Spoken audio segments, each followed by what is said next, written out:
होती है सांख्यिकी हम लोग दो प्रकार की अध्ययन करते हैं एक डिस्क्रिप्टिव करते हैं वर्णनात्मक और एक करते हैं अनुमानिक अनुमान लगाते हैं इन्फरेंशियल।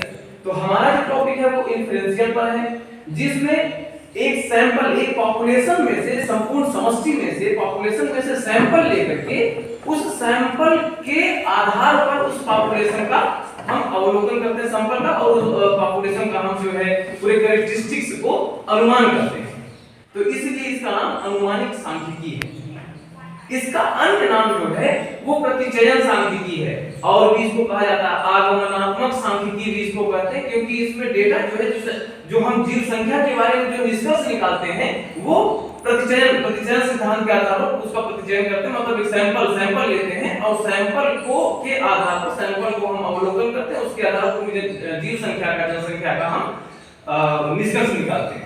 ठीक है, तो इसका अन्य नाम प्रतिचयन सांख्यिकी है। फर्ग्यूसन ने 1959 में एक इसका जो है दिया था कि सांख्यिकी प्रक्रियाएं जिसके द्वारा प्रतिदर्श आंकड़ों के आधार पर जीव संख्या के गुणों के बारे में अनुमान लगाया जाता है।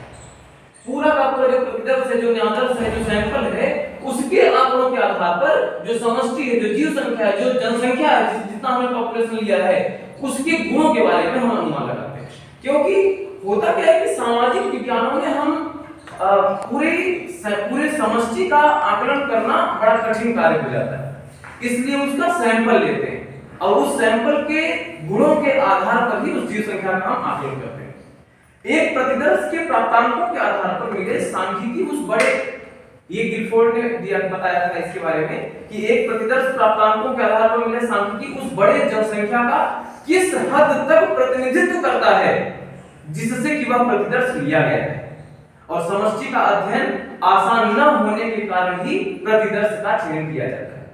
क्योंकि मैंने अभी भी चर्चा किया कि सामाजिक विज्ञानों में अन्य जो फिजिकल साइंसेज हैं उनकी तुलना में ह्यूमैनिटीज का या सामाजिक विज्ञानों का के जीव संख्या का अध्ययन करना, उनके गुणों के बारे में निष्कर्ष निकालना कठिन कार्य होता है। इसलिए उसका हम सैंपल लेते हैं और उस सैंपल के तौर पर, सैंपल के अनुमान के तौर पर ही हम उस संपूर्ण जीव संख्या का अनुमान लगाते हैं, उसके गुणों का अनुमान लगाते हैं, उसके गुणों का आकलन करते हैं। तो यहाँ पर आप एक चित्र देख रहे होंगे कि अगर ये जैसे पूरा का पूरा ये पॉपुलेशन हो गया, ये पूरा का पूरा पॉपुलेशन है, इसमें से हम कुछ सैंपलिंग के कई टेक्निक्स होते हैं, यहाँ पर हम वो डिस्कस नहीं करेंगे। तो इस पॉपुलेशन में से एक जनसंख्या को एक सैंपल लिया हमने यहाँ छोटा सा, इस सैंपल को यहाँ पर हमने करके सैंपल हो गया। अब यहाँ पर रैंडम सिलेक्शन करके ले लिया गया सैंपल। अब इस सैंपल का हम आकलन करेंगे, उसके गुणों का आकलन करेंगे, उसका जो भी हम रिसर्च करने जा रहे हैं, तो इस सैंपल के गुणों का आकलन करके इस संपूर्ण पॉपुलेशन के गुणों का हम निष्कर्ष निकालते हैं, आकलन करते हैं। लेकिन इस आकलन में एक और परिभाषा इसमें लिखी गई कि वैज्ञानिक ढंग से लिए गए प्रतिदर्श में समष्टि की सभी विशेषताएं होंगी। अगर हम साइंटिफिक मेथड से सैंपलिंग कर रहे हैं, जितने भी हमारे साइंटिफिक मेथड के सैंपलिंग लिए जाते हैं, उस तरीके से अगर हम सैंपलिंग करेंगे, सैंपलिंग मतलब उस जीव संख्या में से, उस जनसंख्या में से कितने लोगों को हमने लिया, कितने चीजों को हमने लिया, तो अगर हम वैज्ञानिक ढंग से प्रतिदर्श लेंगे तो वो सैंपल, अब देखिए जैसे यहाँ पर ये पॉपुलेशन हो गया और हमने वैज्ञानिक ढंग से सैंपलिंग कर लिया है इसमें, तो जितने आप देखिए इसमें ग्रीन कलर के लोग दिख रहे हैं, ग्रीन कलर भी हमारे सैंपल में है, ये पिंक कलर के लोग दिख रहे हैं, इसमें पिंक कलर का भी हमारे पास सैंपल है, ब्लैक कलर के जो दिख रहे हैं ब्लैक कलर का भी इसमें है एक, है ना, और इस प्रकार से वायलेट भी, इस प्रकार से इसमें इस पॉपुलेशन में जितने भी लोग दिख रहे हैं उन सब का यहाँ पर प्रतिनिधित्व हो रहा है। तो वैज्ञानिक ढंग से लिए गए प्रतिदर्श में आदर्श में सैंपल जो लिया जाएगा वैज्ञानिक ढंग से, ठीक है। आओ चलो और कौन है परीक्षण के लिए होता है इसका प्रयोग। त्रुटियों का सहज ज्ञान जो होता है वो मानक त्रुटियों से होता है, क्योंकि हम जो सैंपलिंग जीव संख्या सैंपलिंग करेंगे उसमें कुछ त्रुटियां भी आएंगी, तो इन त्रुटियों की गणना जो होगी वो मानक त्रुटि की गणना से होगी।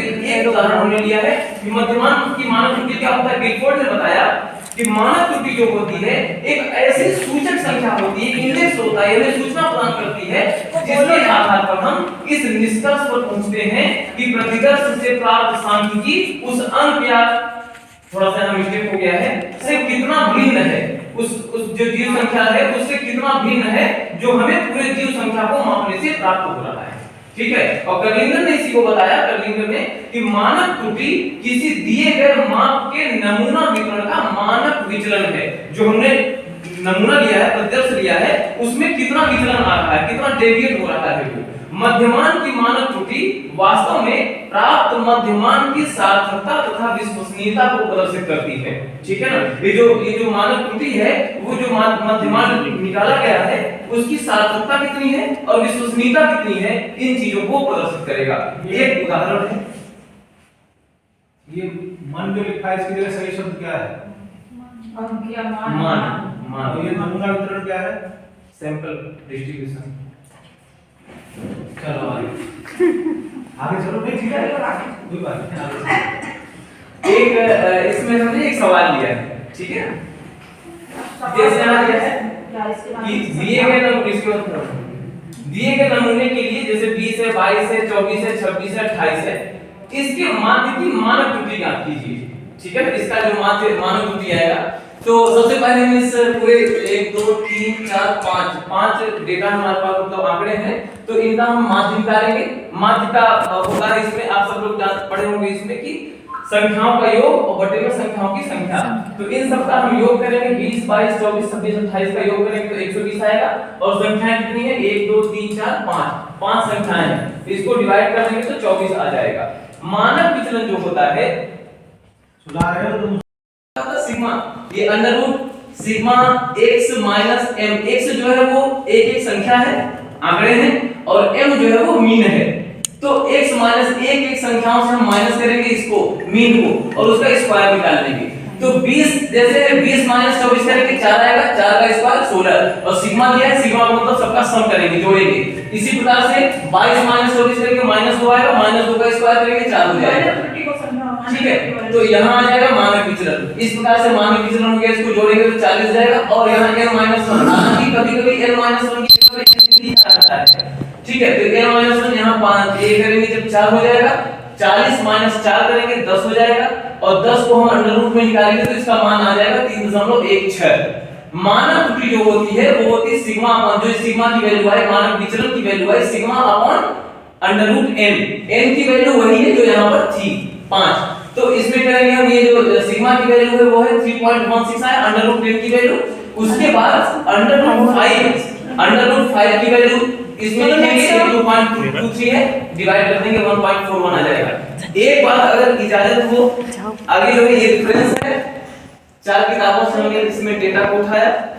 अब दूसरे पॉइंट जी मैम।